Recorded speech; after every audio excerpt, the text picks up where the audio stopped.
So finally एक और Friday के साथ हमारे पास Falcon and the Winter Soldier का एपिसोड 3 आ चुका है। और आज के एपिसोड के अंदर हमने कुछ नई नई चीज़ों को देखा है एमसीयू के अंदर भी, और कुछ एक्साइटिंग चीज़ें इस एपिसोड के अंदर हुई हैं। सो गाइस, दिस इज पीट टाइगर और आज की इस वीडियो में आप लोग के साथ बात करने वाला हूँ falcon and the Winter soldier के एपिसोड 3 के ऊपर, और इसके अंदर जो जो चीज़ें मैंने नोटिस करी है उनका ब्रेकडाउन मैं आपके साथ शेयर करूंगा। सो गाइस, चलिए बिना किसी और बात के इस वीडियो को स्टार्ट करते हैं।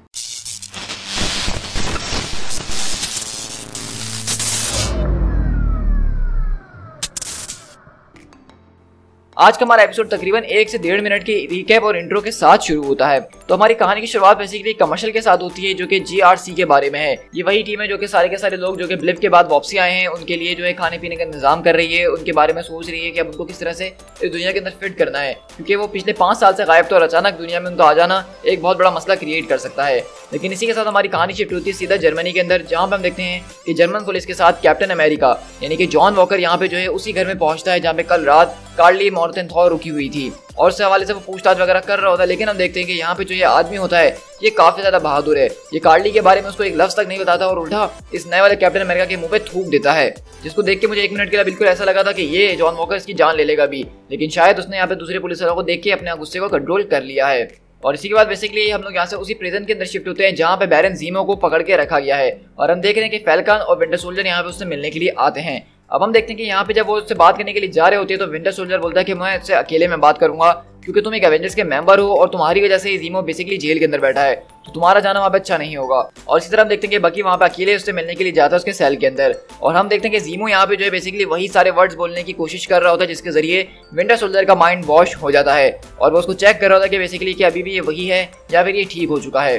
तो बेसिकली यहाँ पे इनके बीच थोड़ी बहुत बातचीत होती है, लेकिन वहाँ पे बकी सीधा अपने पॉइंट के ऊपर आता है और बोलता है कि सुपर सोल्जर सीरम को जो है रिक्रिएट किया गया है और हम जानना चाहते हैं कि इसके अंदर कौन कौन हो सकता है और कौन नहीं। और ज़ीमो फौरन समझ जाता है, उसके कान खड़े होते हैं सुपर सोल्जर का नाम सुनते ही। और इसी के बाद हम देखते हैं कि यहाँ पे फैल्कन और विंटर सोल्जर जो एक अननोन जगह पे पहुंचते हैं जहाँ पे विंटर सोल्जर को ये बता रहा होता है कि हमें ज़ीमो को जेल से छुड़वाना होगा, और फैल्कन बोलता है कि नहीं हम ऐसा नहीं कर सकते, वो एक बहुत ही बड़ा क्रिमिनल है।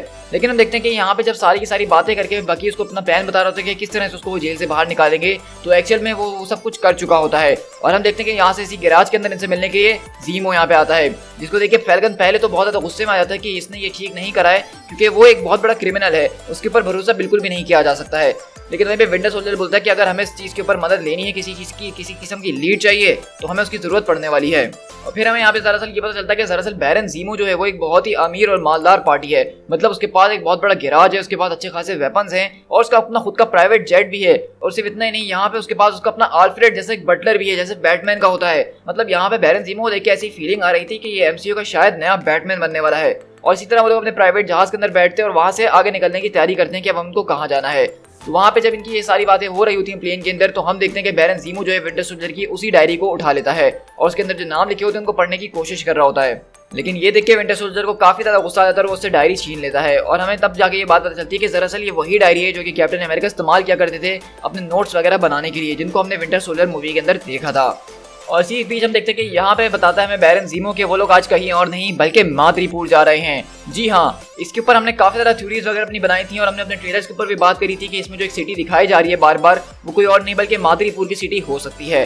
तो अगर आपको मैं थोड़ा सा गाइड करता चलूँ कॉमिक्स के हवाले से, तो माद्रिपुर जो है एक बहुत बड़ा ईस्टर एग है वुल्वरीन के हवाले से, क्योंकि वुल्वरीन जो है अपना सारा का सारा फ्री टाइम स्पेंड करने के लिए माद्रिपुर की सिटी जाता है, क्योंकि वो एक ऐसी जगह है जहाँ पे कोई कानून नहीं है, वहाँ पे हर कोई अपनी मर्जी चलाता है और वहाँ हर कोई। और हम देखते हैं कि जैसे ही यहाँ पे बैरन ज़ीमो माद्रिपुर का जिक्र करता है तो विंटर सोल्जर इस बात को समझ जाता है क्योंकि वो पहले भी वहाँ पे जा चुका है। लेकिन फैल्कन बोलता है कि तुम लोग इस तरह से बात क्यों कर रहे हो जैसे हम स्कल आइलैंड के ऊपर जा रहे हैं। तो वहीं से बकी बताता है कि इंडोनेशिया के काफी ज्यादा आइलैंड्स में से एक आइलैंड है और 200 साल पहले जो है ये समुद्री लुटेरों का गढ़ हुआ करता था और वहाँ पे किसी किस्म का कोई कानून नहीं है। तो यहाँ पे माद्रिपुर की सिटी को बिल्कुल वैसे ही दिखाया जा रहा है जिस तरह हमें कॉमिक्स में दिखाया गया है। और इसी के बाद हम रिटा नाम की एक सिटी के अंदर शिफ्ट होते हैं जहाँ पे कार्ली की जो मदर है वो उनका यहाँ पे बेसिकली इंतकाल हो जाता है, मतलब वो किसी बीमारी की वजह से यहाँ से चल बसती हैं। और उसके बाद कार्ली जो है अब वो अपने मोटिव्स में और भी ज्यादा पक्की हो चुकी है। और बेसिकली इस पूरे के पूरे एपिसोड के अंदर हमें इसकी मोटिव्स के बारे में अच्छे से पता चला है। वो ये बात है कि यहाँ पे दरअसल वो एक भलाई का काम कर रही है, लेकिन उसका तरीका वो बहुत ज्यादा गलत है। बेसिकली यहाँ पे जो कैंप्स बने हुए उसके अंदर बहुत ज्यादा राशन उन्होंने स्टोर करके रखा हुआ है जो कि किसी काम में नहीं आ रहा है।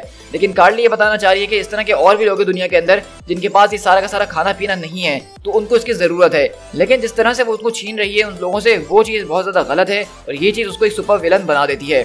सुपर मैं इसलिए बोल रहा हूँ क्योंकि वो वाकई में एक सुपर ह्यूमन बीइंग है। और इसी के बाद हम लोग यहाँ से शिफ्ट होते हैं मादरीपुर सिटी के अंदर, जहाँ पे फैल्कन, विंटर सोल्जर और बैरन ज़ीमो यहाँ पे पहुंचते हैं। और हम देखते हैं कि वो लोग यहाँ पे अपने एक अलग ही गेटअप के अंदर आए हैं। विंटर सोल्जर अपने उसी विंटर सोल्जर की फॉर्म में है, क्योंकि उसको सब यहाँ पे जानते हैं। विंटर सोल्जर हाइड्रा के टाइम पे यहाँ पे बहुत बार आ चुका है, लेकिन उन्होंने फैल्कन को एक नए आदमी का गेटअप दिया जिसका नाम है speed tiger. Oh I am sorry, smiling tiger यार। उसी तरह हम देख रहे हैं कि फैल्कन यहाँ पे स्माइलिंग टाइगर बना हुआ है, जिससे उसका एक मिलता जुलता शख्स मौजूद है जिसकी कॉपी करके वो यहाँ पे आया है। और आज इन लोग को यहाँ पे जिस शख्स से मिलना उसका नाम शेल्बी है।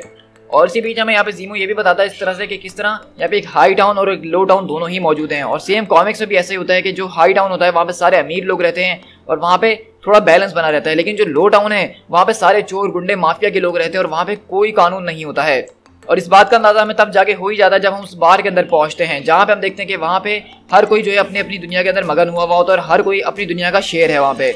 लेकिन इस एपिसोड की सबसे मजेदार जो बात आती है वो यहाँ पे आती है कि जब वो बार टेंडर जो है स्माइलिंग टाइगर की फेवरेट ड्रिंक बना कर देता है, जो कि सांप को काट के उसके अंदर का जहर और खून मिला के एक ड्रिंक बनती है। और वहाँ पे फैल्कन को मजबूरन वो ड्रिंक पीनी पड़ती है ताकि वो अपने कैरेक्टर के अंदर रह सके। और यहाँ पे ये बहुत ही ज्यादा और लग रहा था देखने के अंदर। लेकिन हमने यहाँ पे ये बात भी नोट करी कि इस बार के अंदर जितने ज्यादा लोग थे वो सब विंटर सोल्जर को एक नजर में देखते ही पहचान गए। वो सब ये डिस्कस कर रहे थे कि यहाँ विंटर सोल्जर वापसी आ चुका है, क्या उसने नया हेयर कट करवा लिया है। और हमें यहाँ से अंदाजा हो गया था कि विंटर सोल्जर यहाँ पे अपनी छाप छोड़ के गया हुआ है। और हम देखने के जब वहाँ पे उनके बीच थोड़ा सी फाइटिंग वगैरह शुरू होती है तो बैरन ज़ीमो उसको अपना एज अ बॉडीगार्ड यहाँ पे इस्तेमाल कर रहा है। और हम विंटर सोल्जर को कुछ देर के लिए देखते हैं कि वो वापसी अपने उसी हाइड्रा वाली फॉर्म के अंदर आ गया है, मतलब बिल्कुल रूथलेस हो गया होता और किसी चीज का आसरा नहीं कर रहा होता। और यहाँ पे एक जबरदस्त किस्म का हमें फाइट सीन देखने को मिलता है। इसी पूरी की पूरी फाइट सीक्वेंस के बाद हम देखते हैं कि इनकी जो लीडर होती है शेल्बी, वो उनको बुला लेती है यहाँ पे उनसे मिलने के लिए। जैसा कि आपको पता है कि हमने लास्ट एपिसोड में एक नाम सुना था पावर ब्रोकर करके, तो हमें पता चलता है कि दरअसल पावर ब्रोकर कोई और नहीं बल्कि मादरीपुर का जो है इंचार्ज है, यानी कि यहाँ का एक तरह का किंग है वो, जो कि सारी की सारी चीजों को कंट्रोल करता है। और हमने जो लास्ट एपिसोड में कार्ली के पास एक SMS देखा था, आया हुआ था, वो किसी और का नहीं बल्कि तो इसी तरह यहाँ से शेल्बी के पास शिफ्ट होते हैं, जो कि दरअसल एक लेडी होती है। और वहाँ पे बैरन ज़ीमो को ये शर्त देता है कि वो विंटर सोल्जर्स के हवाले कर देगा, उसका गुलाम बना देगा, उसके वर्ड्स देके उसके बदले में उसको सुपर सोल्जर सीरम के बारे में कुछ चीजें जाननी होंगी। और हमें यहाँ पे दरअसल ये बात पता चलती है उस लेडी के जरिए कि जो सुपर सोल्जर सीरम है उसको बेसिकली यही मादरीपुर के अंदर बनाया जा रहा है। और एक डॉक्टर, एक साइंटिस्ट है जिसका नाम विल्फर्ड नेगल है, उसने इस चीज को रिक्रिएट करा है। तो हमें यहाँ से ये बात पता चल गई थी कि वाकई में सुपर सोल्जर सीरम को वापसी बना लिया गया है और इस वक्त वो मादरीपुर के अंदर ही मौजूद है। लेकिन हम देखते हैं कि यहीं पे जब वो सारी की सारी बातें कर रहे होती हैं तो सैम विल्सन की यानी कि फैल्कन की मोबाइल पे कॉल आ जाती है, जो कि उसकी बहन की होती है। और ये देख के जो शेल्बी होती है वो चौकन्ने हो जाती है और कहती है कि इस कॉल को रिसीव करो, लेकिन स्पीकर के अंदर। और हम देखते हैं कि जब वो अपनी बहन से बात कर रहा होता है तो उसकी बहन वहाँ पे उसका असली नाम यानी कि फैल्कन ले लेती है, जिसके बाद उनका कवर ब्लोन हो जाता है। लेकिन हम देखेंगे जैसे ही वो उनको यहाँ पे मारने का ऑर्डर देती है, अचानक वहाँ पे एक बुलेट आके सीधा जो है इसके अंदर लगती है और शेल्बी का वहीं पे काम तमाम हो जाता है।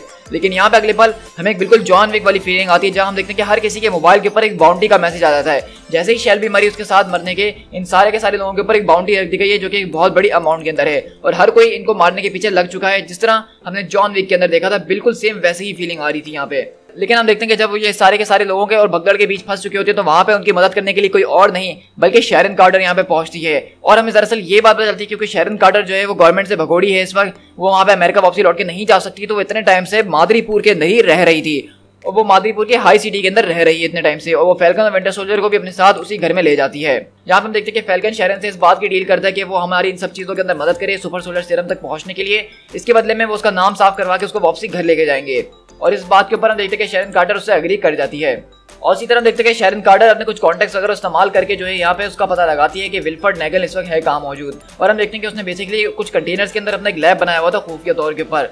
और जब हम वहाँ पहुंचे तो हम देखते हैं कि वाकई में यहाँ पे वो सुपर सोल्जर सीरम बना चुका है और ऑलरेडी वो यहाँ पे और भी ज्यादा सीरम्स बनाने में लगा हुआ है।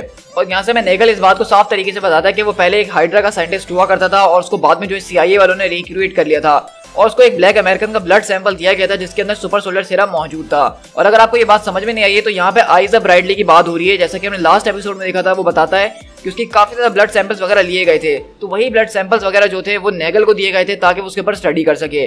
और वो बेसिकली यहाँ पे इतनी ज्यादा जबरदस्त तरीके से स्टडी करता है कि वो आइजा ब्राइडली का खून अलग और सुपर सोल्जर सीरम को अलग करके दोबारा से रिक्रिएट कर लेता है और वो अपने आप को एक गॉड मानने लग गया ये सब करने के बाद। और इसी तरह हम देखते हैं कि वहीं से विंटर सोल्जर पूछता है क्या इस तरह के और भी सुपर सोल्जर सीरम इस वक्त मौजूद हैं। तो वो बताता है कि उसने तकरीबन जो है 20 इस तरह के फॉर्मूले बनाए थे और वो 20 के 20 जो है वो कार्ली मॉर्गनथॉल लेके जा चुकी है।